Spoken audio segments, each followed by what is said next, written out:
Assalamualaikum warahmatullahi wabarakatuh.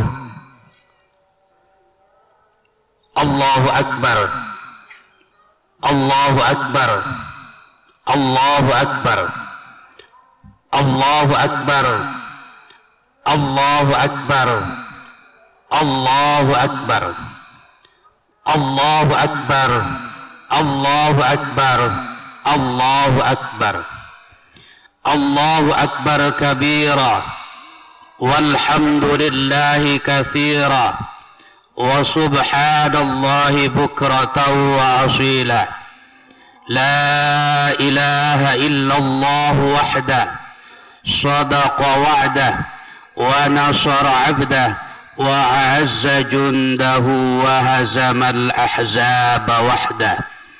La ilaha illallah, Allahu Akbar, Allahu Akbar, walillahil hamd.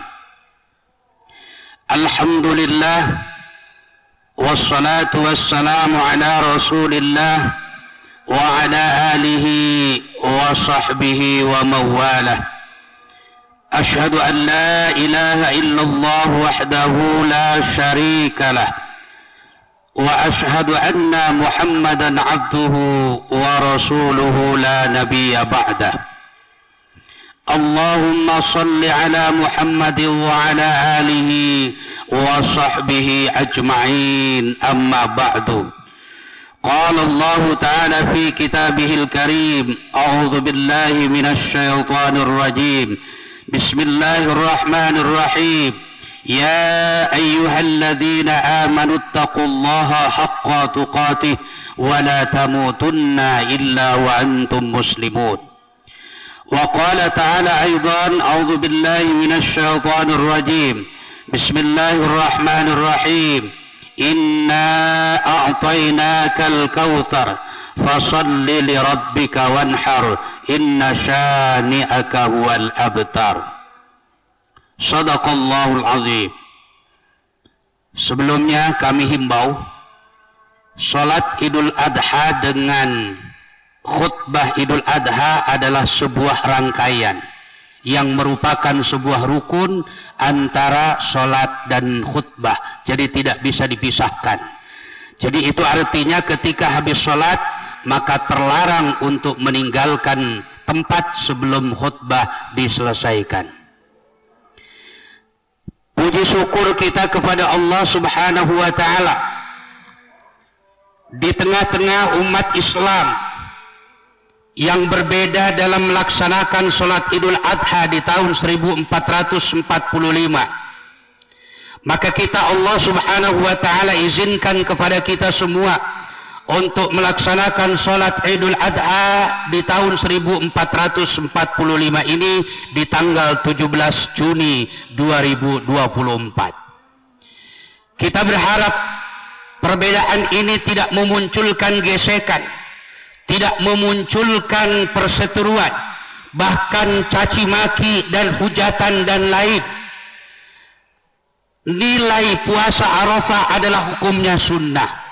Nilai sholat Idul Adha adalah hukumnya sunnah. Tapi merajut ukhuwah Islamiyah adalah hukumnya wajib.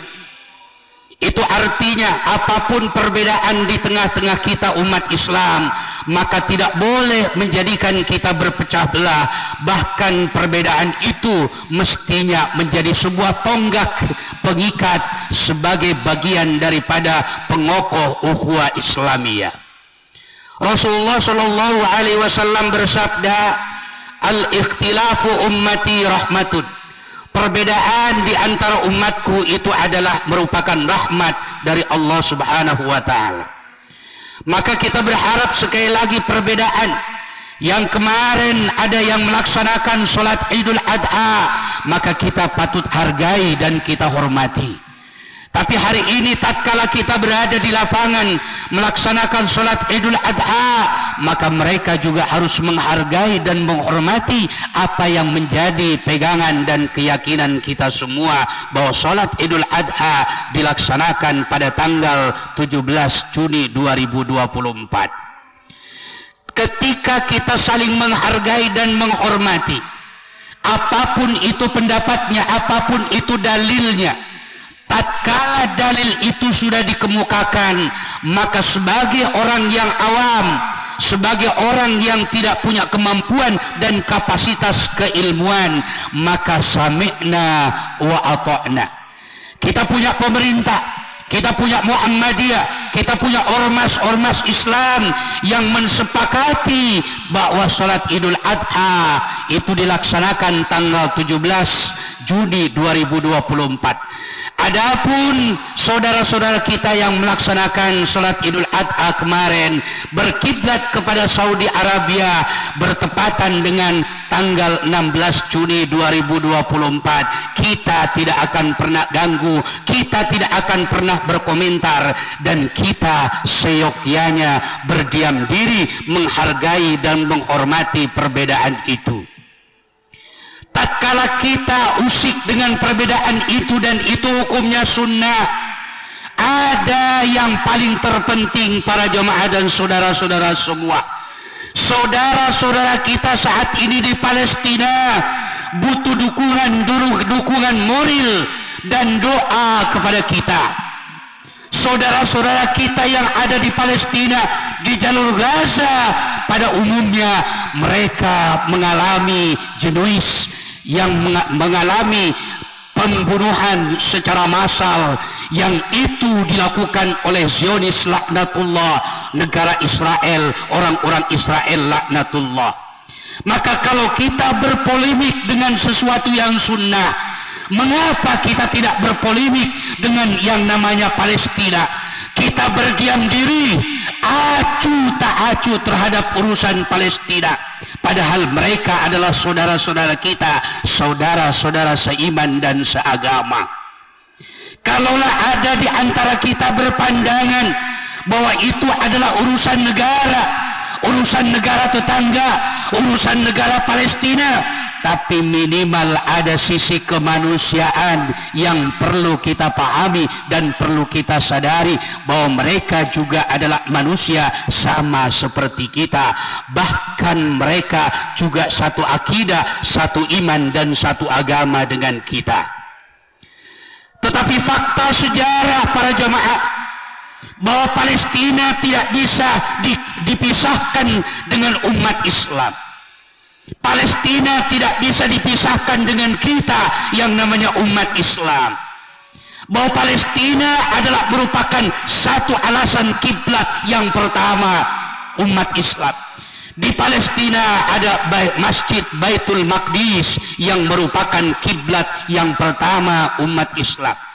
Itu artinya bahwa negara Palestina adalah sebuah negara yang punya nilai sejarah terhadap umat Islam. Maka seyogyanya tatkala kita menyadari dan mengakui bahwa kita adalah orang Islam, bahwa kita adalah umat Islam, maka pada saat merayakan hari raya Idul Adha ini senantiasa punya perasaan sama, pemikiran yang sama, dan juga punya nilai yang sama antara saudara-saudara kita, antara kita di Indonesia dengan saudara-saudara kita yang di Palestina. Rasulullah sallallahu alaihi wasallam menyebutkan dalam hadisnya, al-mu'min lil mu'min kal bunyani yasuddu ba'duhum ba'dha. Orang beriman antara satu dengan yang lainnya adalah bersaudara seperti satu bangunan yang satu saling mengaitkan dengan yang lainnya. Islam dibangun oleh Allah melalui Rasulullah sallallahu alaihi wasallam, lintas sektorial, lintas negara, lintas teritorial, lintas pemahaman, lintas organisasi, lintas wilayah. Islam dibangun oleh Allah melalui Rasulnya adalah merupakan wihdatul ummah, yaitu kesatuan umat. Islam di Indonesia itu artinya sama dengan Islam di Amerika.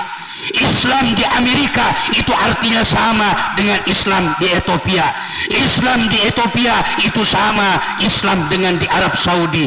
Islam di Arab Saudi itu artinya sama dengan Islam di Palestina. Maka Rasulullah sallallahu alaihi wasallam dalam kaitan Hujjatul Wada, maka Rasulullah ketika khutbatul wada, khutbah yang terakhir dalam ibadah haji yang terakhir, mengungkapkan la fadla li arabiyyin wala ajamin, tidak ada keistimewaan dan keutamaan antara Islam di Arab dengan Islam yang bukan Arab. Tetapi yang membedakan di antara kita adalah ketakwaan kepada Allah Subhanahu wa taala. Allahu Akbar, Allahu Akbar, Allahu Akbar, Allahu Akbar, walillahil hamd. Ma'asyiral muslimin, sidang Jumat yang dimuliakan Allah Subhanahu wa taala. Maka sudah semestinya lah tatkala kita hari ini merayakan Idul Adha adalah merupakan hari raya umat Islam, betul. Tetapi merayakan hari raya Idul Adha khususnya di tahun-tahun belakangan ini, termasuk tahun ini, mestinya dengan cara yang sederhana. Ada saudara-saudara kita yang begitu menderita, memilukan dan juga menyedihkan nasibnya. Bahkan mereka sholat Idul Adha di antara keping-kepingan rumah mereka, di antara desingan-desingan peluru yang diledakkan, yang dihantarkan oleh Zionis Israel. Betapa tidak kita mesti merasakan apa yang sudah dirasakan oleh mereka. Allahu Akbar, Allahu Akbar, Allahu Akbar, walillahil hamd.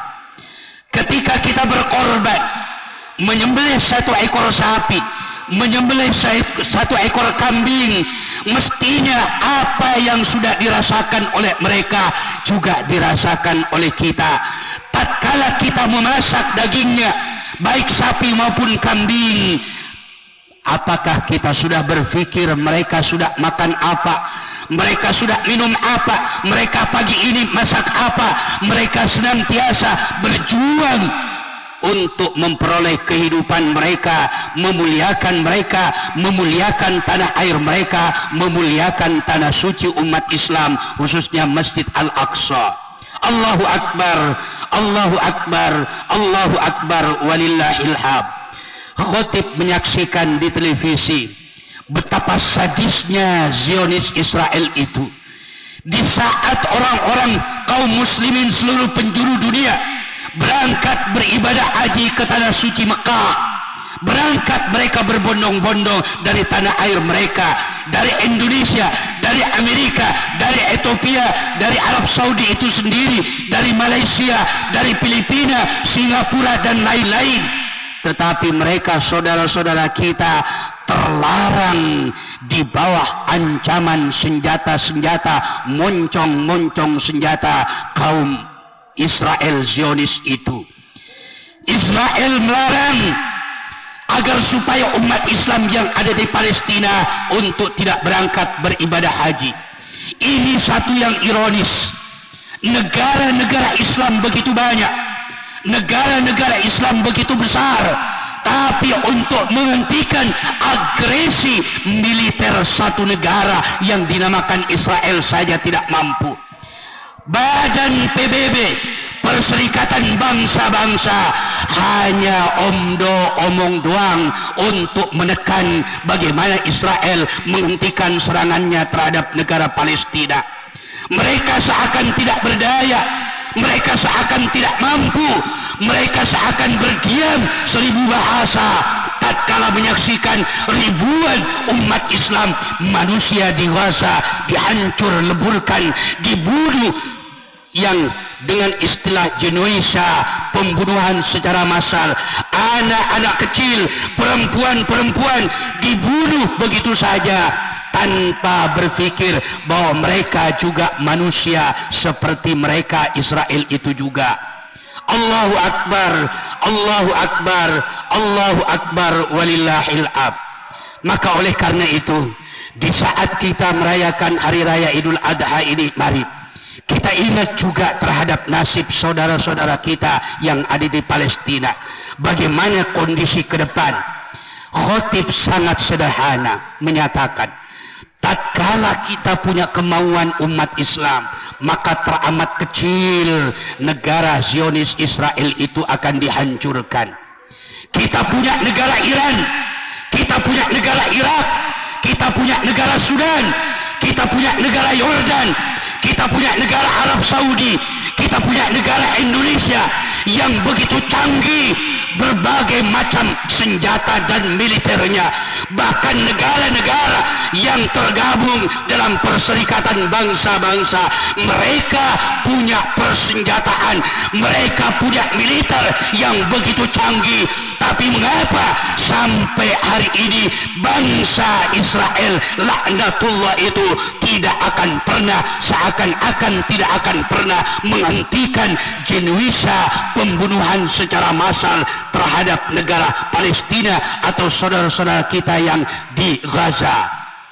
Ma'asyiral muslimin, sidang jamaah salat Idul Adha yang dimuliakan Allah Subhanahu wa taala, boleh jadi bukan karena bangsa Israel yang kuat, boleh jadi bukan karena kehebatan militer bangsa Israel, boleh jadi bukan karena taktik politik perang mereka yang begitu canggih, tetapi bisa jadi kita umat Islam saat ini mengalami kelemahan dan juga mengalami sebuah yang dimaksud dengan penyakit wahan, hubbud dunya wa karahiyatul maut.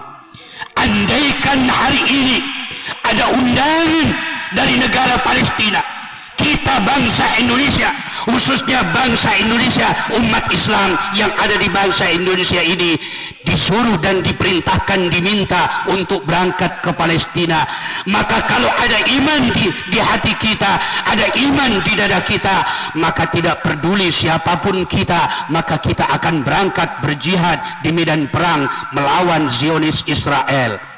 Allahu Akbar, Allahu Akbar, Allahu Akbar, walillahil hamd. Yang pada akhirnya kita senantiasa, kalaulah kita lemah, kalaulah kita tidak mampu secara fisik, kalaulah kita tidak mampu mengirim persenjataan ke negara Palestina, makanan dan lain-lain, maka minimal di hari yang suci, hari raya umat Islam ini, hari raya Idul Adha, mari seyogyanya kita bersama-sama rajut ukhuwah Islamiyah, kita bangun kebersamaan, kita bangun ukhuwah, kita bangun persatuan, sehingga kita bisa mendoakan secara bersama-sama mereka, saudara-saudara kita yang ada di Palestina.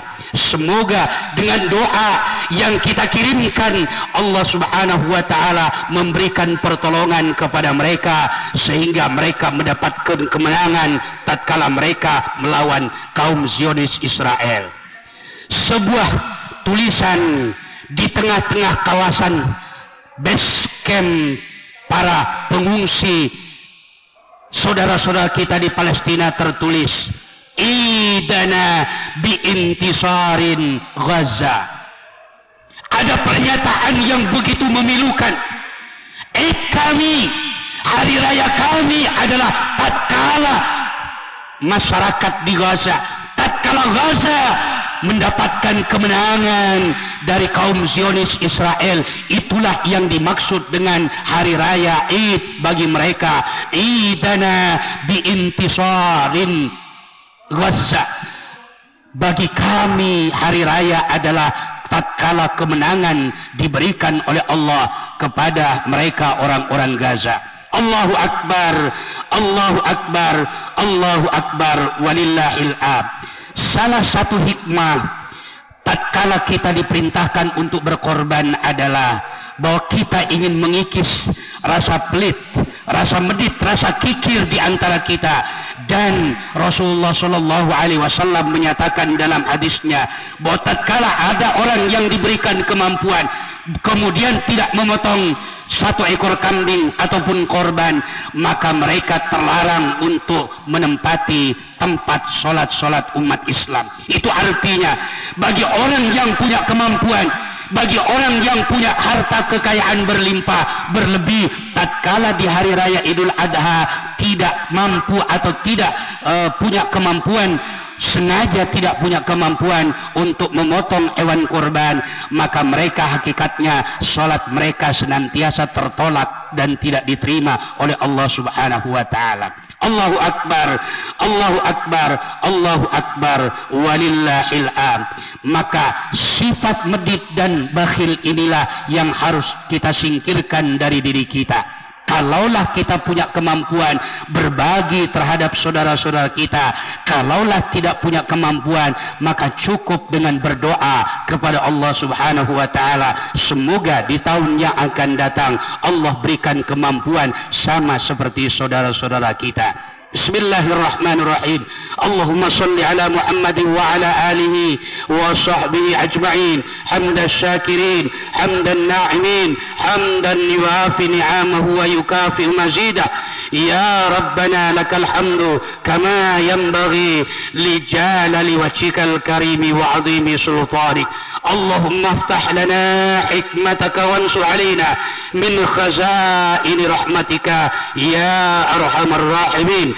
Allahumma ighfir lana wa liwalidayna wa li jami'il muslimina wal muslimat wal mu'minina wal mu'minat al ahya'i minhum wal amwat wa ya qadiyal hajat.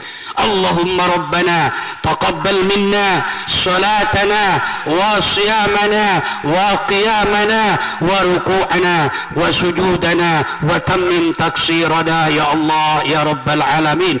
Allahumma ansuril muslimina fi Palestin. Allahumma ansuril muslimina wa ikhwanina fi Palestin.